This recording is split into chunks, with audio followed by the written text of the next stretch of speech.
Hey everyone, this is Ian McHenry from Beyond Pricing bringing you our first ever episode of This Week in Airbnb and Beyond. Every single week now, we're going to come to you with the latest news on Airbnb, homestays, vacation rentals, whatever you want to call them, and discuss them with experts in the industry and get you caught up on what's going on and everything from regulation to new products from Airbnb or HomeAway or other listing sites and just any developments in the industry. Today we are excited to have two really awesome folks that have been doing this for a while. Randy Engler is the CEO of Proprly. They are and Randy, I don't have your pitch down yet, so you'll have to do it better than me. But they were one of the earliest Airbnb and vacation rental focused cleaning and check-in and hospitality service providers based out of New York. So Randy, thanks for joining us. Great to be here. Awesome. And the other folks we got here is Sebastian, and I'm going to massacre his last name again, Gorgeon. That is good. Was that all right, Sebastian? That's so good. Thanks, Ian.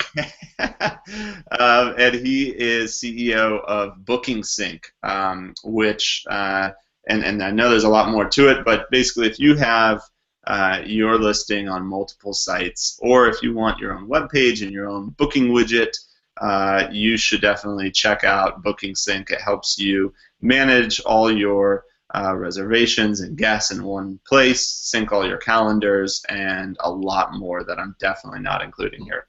So thanks for coming, Sebastian. Well, thanks a lot for hosting us. Yeah, of course. And like I mentioned, this is our first episode. Send us feedback. If you're joining live, feel free. I think I should have turned on the Q&A.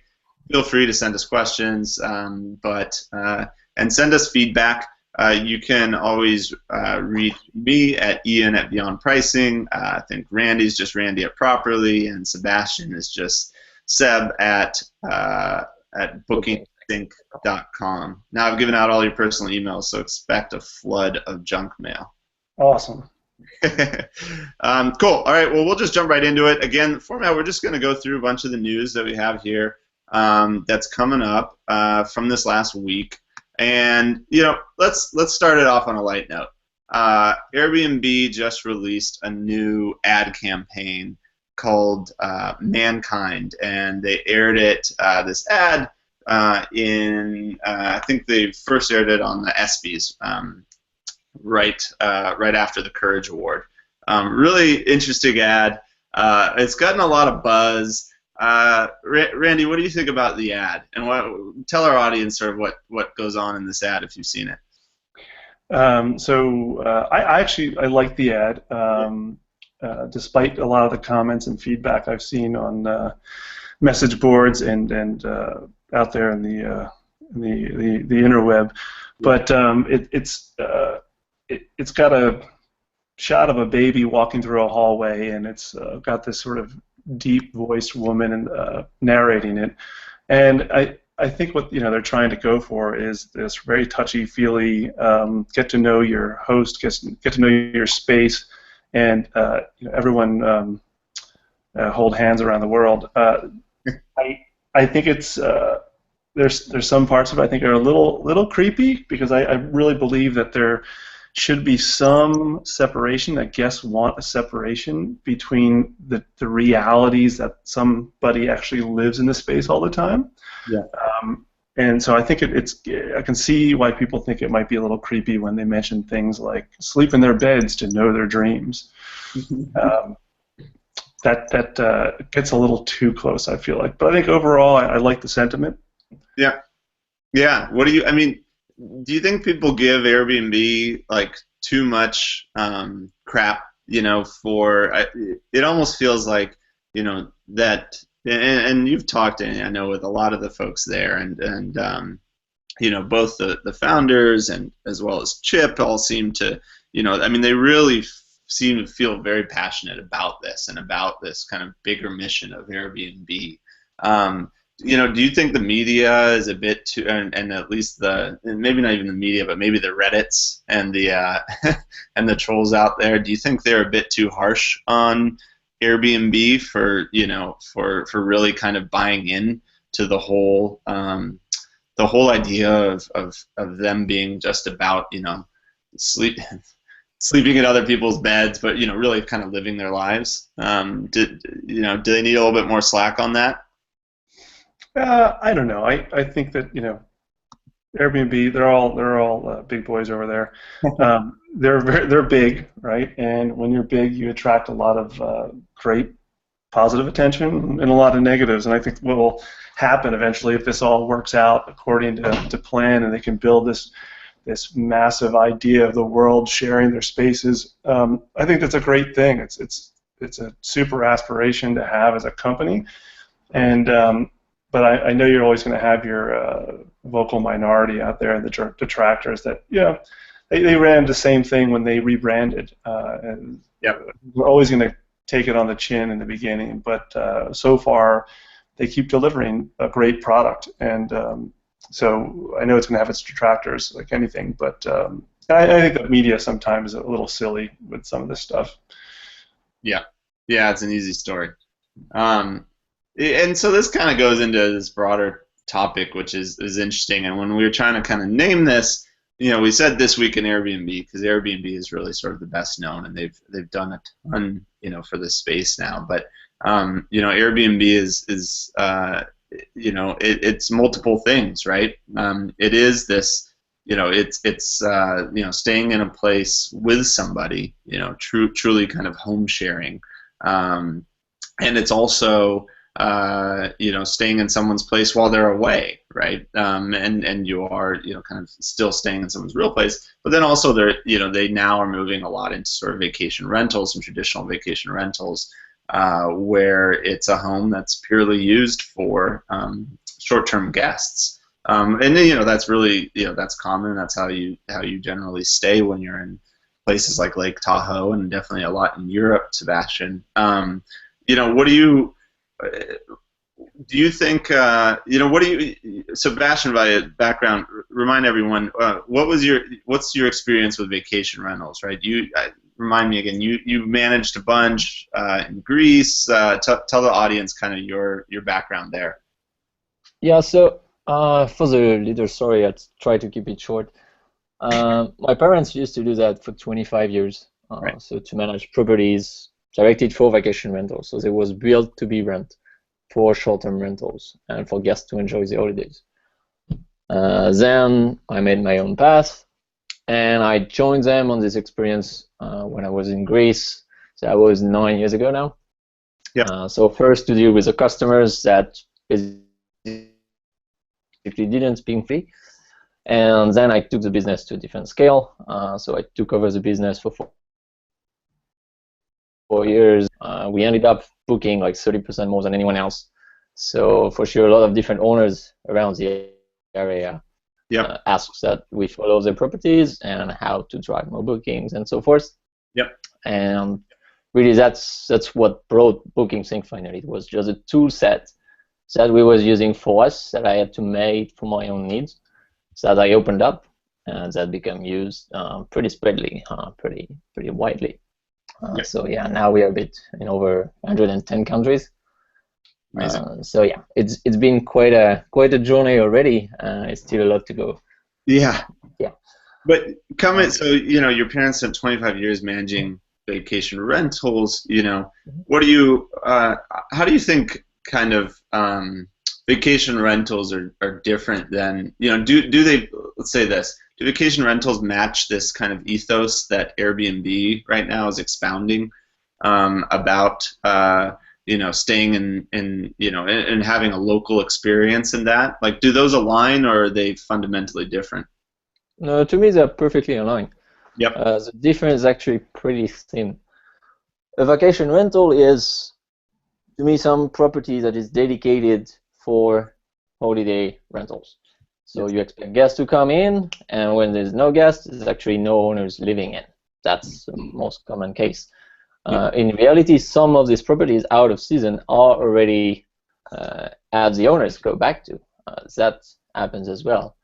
And we see that the boundaries between these properties and people opening their house just for a weekend or even sharing a room that they will rent just on the side because they have a spare place, well, it's getting more and more narrowed because while the service you provide on place might be a little different, in one of them you will be really close to your guests on a daily basis, maybe eat with them, maybe not. That's really depending on the host, I would say. Yeah. Even if you have a vacation rental, you can still be with your guests on a daily basis, provide them a lot of services. That's something we do. We can provide from private chef to activities and tours, all this kind of stuff. Yep. And you can be with a guest enjoying a drink on the evening, or maybe even going in a restaurant or eat even at your own house. So for me, the limit between all this is really depending on what the host wants and what the guest wants as well. Yeah. So it's all about the same. It's all about bringing privacy to the guests when they want it, as well as a personalized service where you listen to what your guests are looking for. Yep. Yep. No, that's said really well. And that that's interesting, right? What you said about the differences in just how much interaction really there is with a host.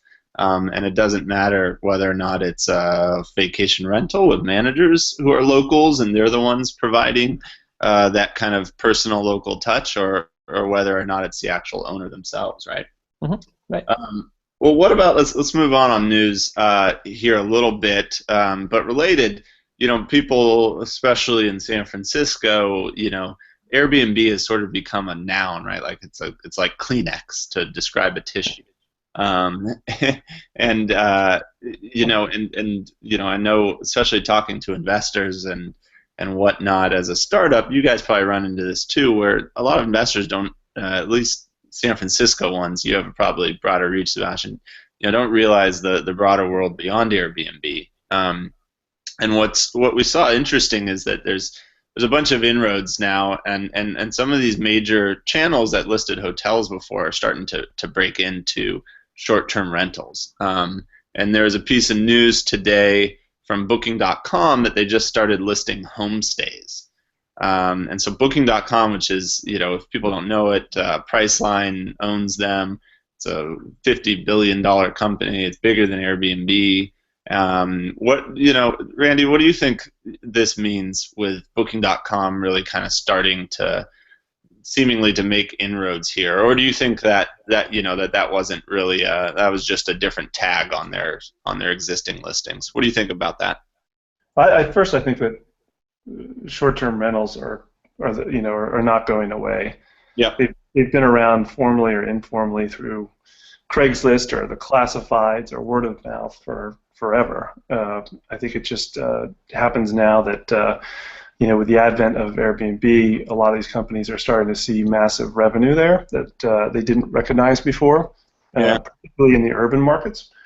And I think that a lot of the cities and different towns are just trying to catch up to what that really means in the long run. I don't think it's a short-term rentals or home sharing. Those aren't bad things. It's just that people are still trying to get their arms around what it really means for their communities and everything else. And I think the first thing is fear, right? But it's not necessarily founded in anything super concrete. Yeah, and it's interesting. Airbnb has done a lot to address those fears, and they've kind of been the most actively involved, should we say? What challenges do you think Booking.com or Expedia or those guys will have in entering this space? Do you think it'll be just easy? Just throw all of the same, reach out to all the folks on Airbnb and tell them to list on Booking.com, and they'll win because they'll open it up to all these people that are already coming to their site to look for hotels, or do you think Booking.com will run into challenges? I think it's going to be hard for them. I think you're talking to different customers completely, and I think Airbnb, it's part of their whole, you said sort of ethos. It's part of their DNA that home sharing, short-term rentals, it's what they built the company on. When you have these other companies that have been doing traditional hotel stays, I think they're doing it because they think they need to or know they need to get into the space, but I don't believe that they actually understand the space, and I think that's a huge difference. Yeah, well, let's unwrap that. What do they need to understand, and what will they, what do you think they'll get wrong? What do you think the major pitfalls will be for Booking.com on both the guest side and on the host side? I think it comes down to expectations. If their clients' expectations have always been, because they're, hotels related, have always been, well, I'm going to go to a place that's going to be sort of like a hotel. I don't believe that that's correct. I'm sorry. They're going to get into the short-term space, and I think they're going to see that the client maybe had something else in mind. I see it every once in a while where people are expecting a true vacation rental property, and they realize that they're actually in someone's home sharing their space intimately. The owner's stuff is still around. There's food in the cabinets. It's not cleared out and sort of ready for a traditional vacation rental. So I think they'll probably turn these people on. I think some percentage of their users will adopt it, but I just think it's a very different product. Yeah, no, I mean that's a great point there on If I can add a few notes on top of that. I think one of the big key to Booking.com while targeting hotels is that they work also with professionals. The hotel industry is pretty large companies with a lot of stuff, and they have standards that they know to respect and so forth. And also they are used to have, let's say, easy cancellation policies and this kind of stuff. However, short-term rentals or sharing your own place, homestays, have completely different systems. Most of the time, the people that are opening their house are not professional. They don't do it as a job. So the quality, the communication involved, and all the process is actually rather different. And their customers are definitely not used to that, at least not today. And so they are saying they will have a hard time at least, to make this understandable and clear that, as Trent said, it cannot be the same service. It cannot be the same. And to me, that's also what is good, because when you rent a home with someone, you have a personalized service, which is great. And that's where Airbnb is fully involved on. So they want to go with this sharing factor, the sharing economy, the fact that you are staying close to humans. It's not something cold like an hotel room. But yet people that book this place have to understand that. They have to know the difference.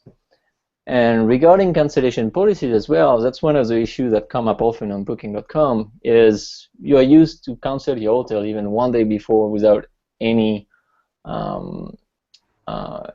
They refund you everything. That's pretty common. If you try to do that on a vacation rental, that's pretty much impossible.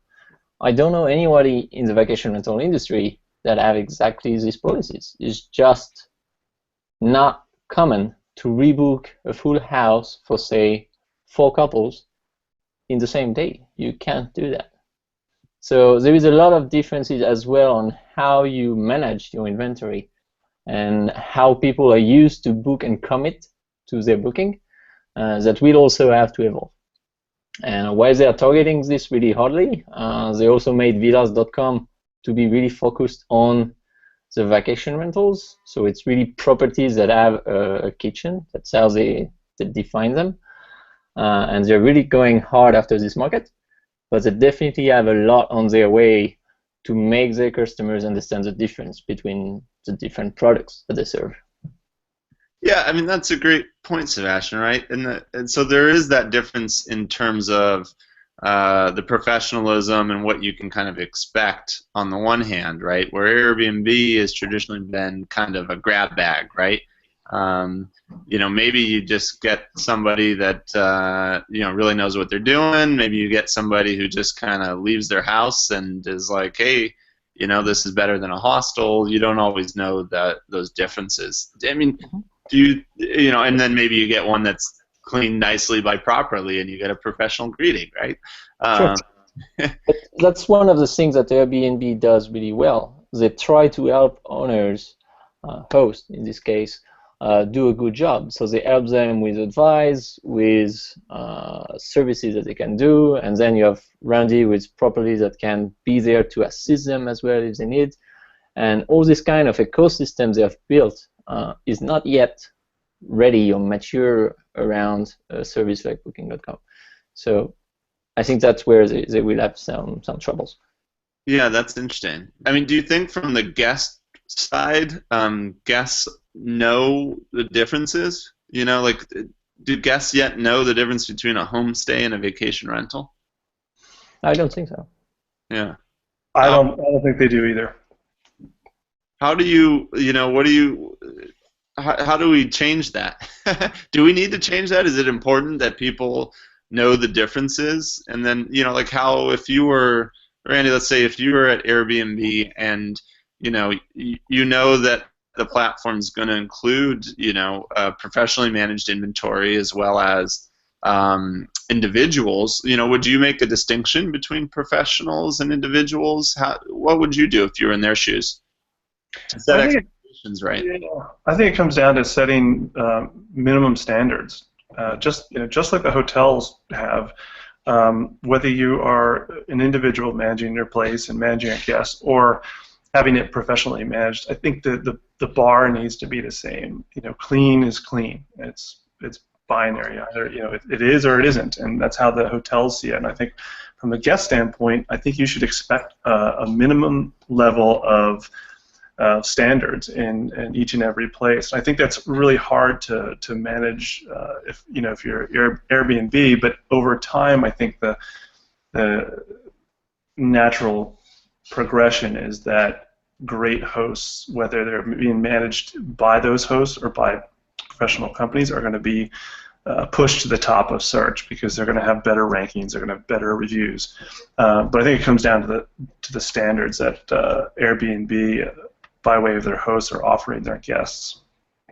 Yeah, I mean, I could somehow disagree.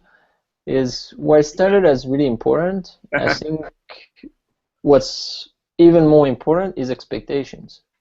Right. So if somebody doesn't really matter if the property is, let's say, really spacious or really clean, what he prefers is to have a really welcoming host.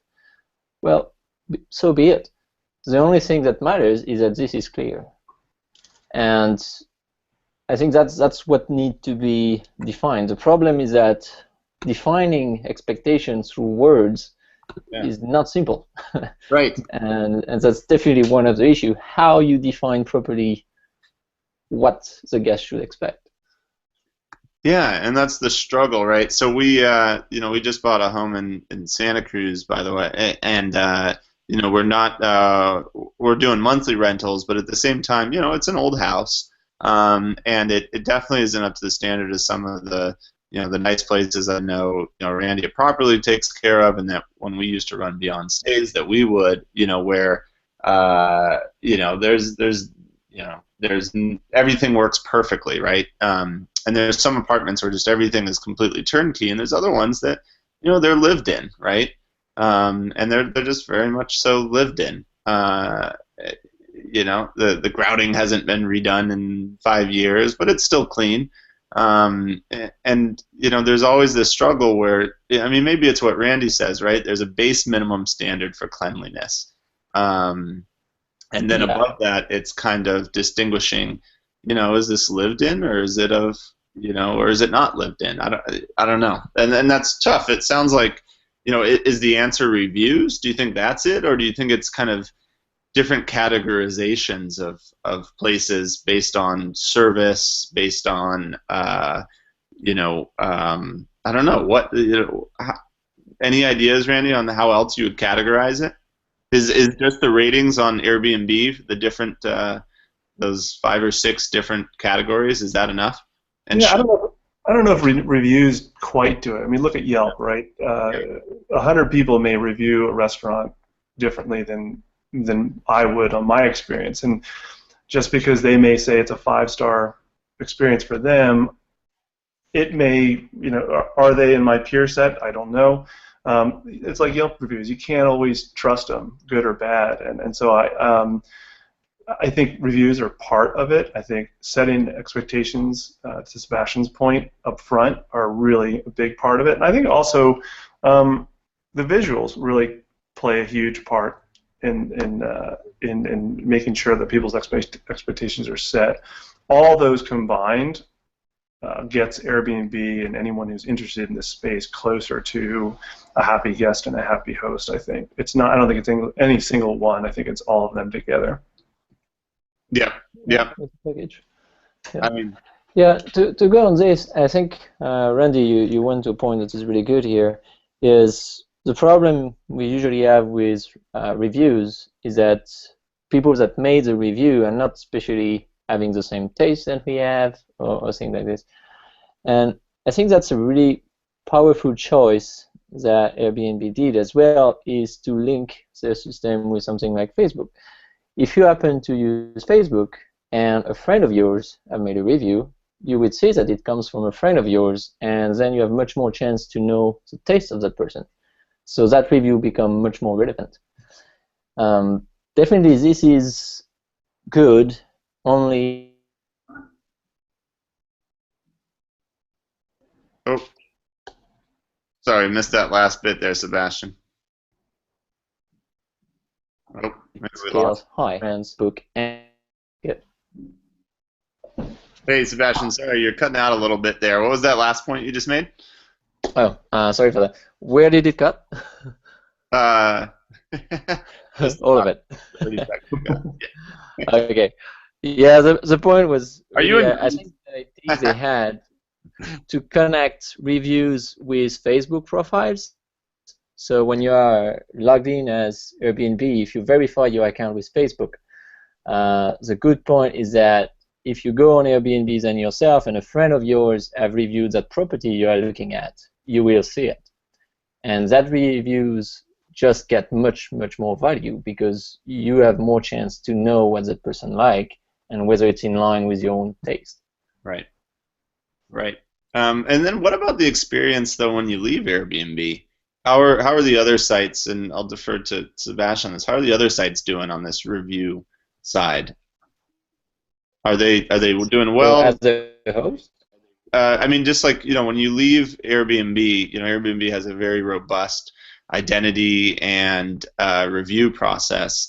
When you go off to somewhere like HomeAway or FlipKey or a local booking site, have you seen anyone else do it as well as Airbnb, or are they doing it the best?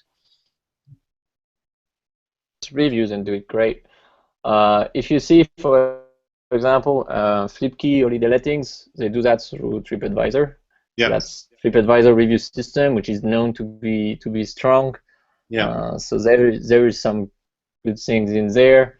HomeAway does a good job as well. It's a bit less verified, I would say. So you're a bit more uncertain about the quality of it. And again, you don't have this linking to, let's say, social profiles that can tie this up to people and make it more valuable. But I think they all try to make review a really strong aspect. So they try to find out whether you bring the right expectations to your property through the description, the photos, and all this, comparing to the service you really provide. That's a good point. I'm going to ask a leading question for Randy.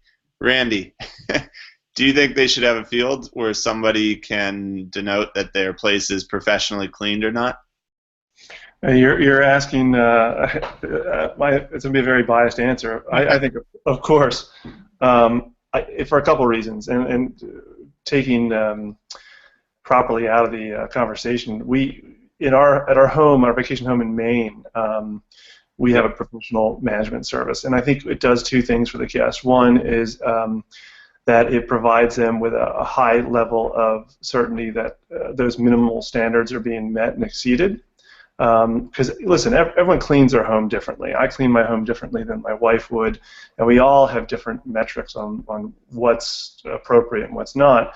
But when it's professionally clean, there are the standards there. Two, if those standards are not met and the guest is not happy with it, it's a lot easier for a host to point to a third party and say, hey, listen, they screwed this up. I'm so sorry. And then the guest does not have to sort of leave a bad review for that host. And it can be, because they're a professional service, they can rectify it very quickly. So I think it serves a point to kind of let folks know that this is professionally managed. And we've found that when, sort of anecdotally from some of our host clients, that when they say it's been professionally managed in their listing, and it's not a link or anything, but it just says this is professionally managed, they tend to believe they get higher nightly rates. Now, we haven't tested that data yet, but that would be an interesting thing if that is in fact true. Or if it's just beyond pricing doing an incredible job with their rates. Or if it's beyond pricing tracking the rates, right? Yeah, I mean, that's interesting. Anyway, we could go on for this forever. You guys have been awesome. I'm going to do one more topic, and so that we don't drown out, and then we'll get both of you guys back on again too, and get some feedback from everyone that listens to this live and everyone that downloads the podcast and listens to it later. Definitely send all of us feedback. We really want to make this useful, everyone. But this has been an incredible conversation, and honestly, one I really haven't heard, on really any other channel. So I'll leave it up to you guys. I got two more. I got three topics. You guys, I'm going to give it to Sebastian. You pick which one we talk about. First one is Airbnb and Realtor.com partnership. Realtor.com is now showing Airbnb listings when you look for a house that's for sale, so that you can test drive the neighborhood. That was just announced. And then we also saw Brian Chesky's 7 rejection letters for their seed round, and all the VCs that told them they didn't want to invest back when it was valued at $1 or $2 million. And then sort of the latest ongoing drama in San Francisco's regulation of Airbnbs. Sebastian, what would you like to talk about? Oh, did we lose you? Randy? I'm here. All right, what do you want to talk about? I think the rejection letters are pretty interesting. I think that'd be my choice.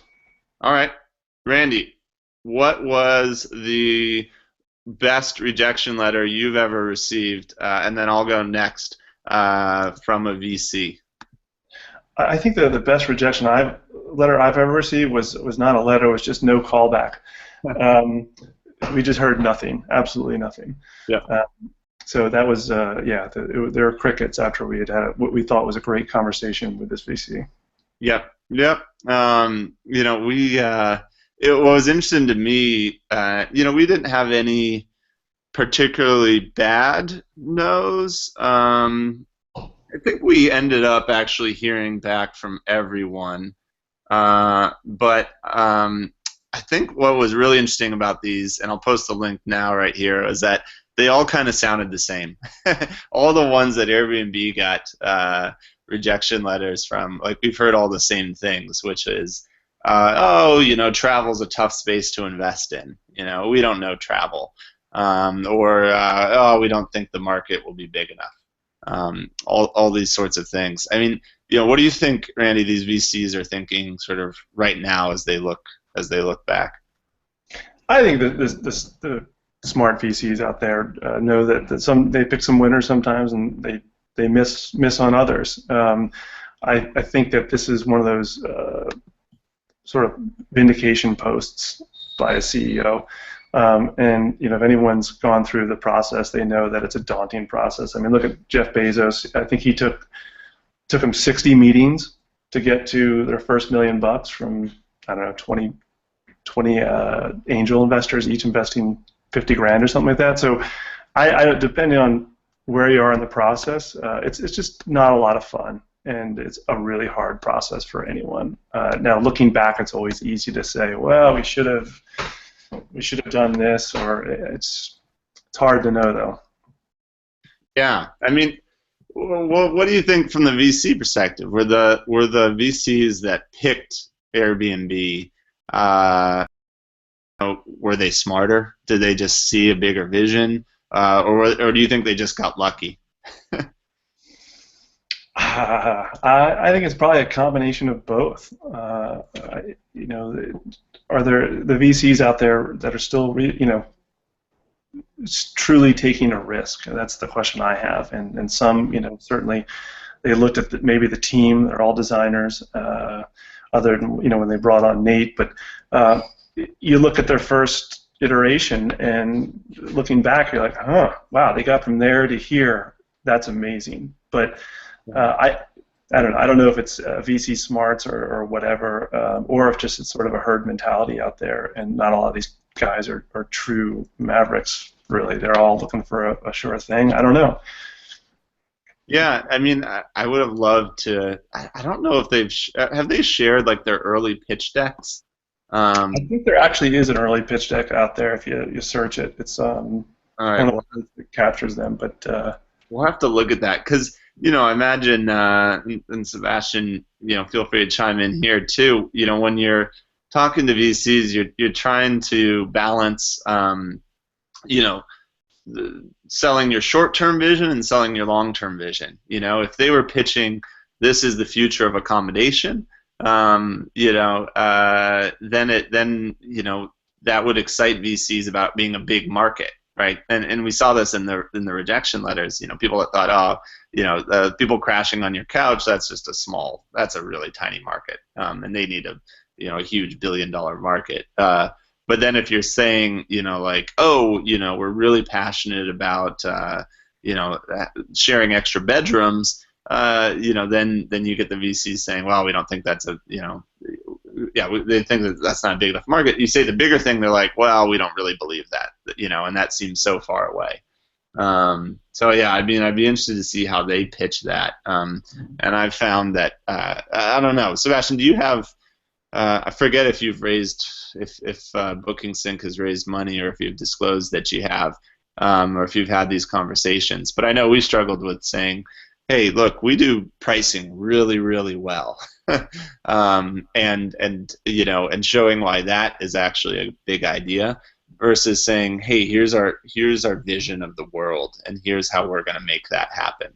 What do you guys? Sebastian? Do we get you back here? Yeah. I mean, how do you? First one, I assume you've talked to investors, or have you talked to investors and done this pitching before? I actually did not. Well, not for BookingSync at least. Got it.